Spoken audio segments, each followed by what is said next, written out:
आज आपण शेपूची भाजी करणार आहोत। शेपू धुवून तो बारीक कापून घेतला आहे। लसूण आणि मिरच्या मिक्सरला बारीक वाटून घेतले आहेत। छोटी वाटी मूग डाळ भिजवून घेतली आहे। सर्वप्रथम कढई गरम केली। कढई गरम झाल्यावर त्यामध्ये 2 चमचे तेल टाकले।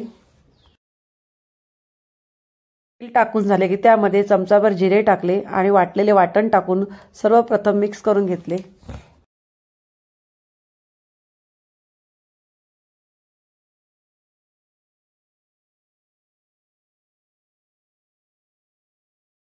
वाटण शिजवून घेतले की त्यामध्ये कापलेला शेपू घातला। शेपू घालून झाल्यावर भिजवलेली मूग डाळ घातली आणि ती मिक्स करून घेतली। मिक्स झाल्यानंतर त्यामध्ये चवीनुसार 1 चमचा मीठ टाकून घेतले। टाकल्यानंतर त्याच्यावर झाकण ठेवून ती भाजी थोडी शिजवून घेतली। शिजवून झाल्यावर त्यामध्ये 3 चमचे शेंगदाण्याचा कूट घातला।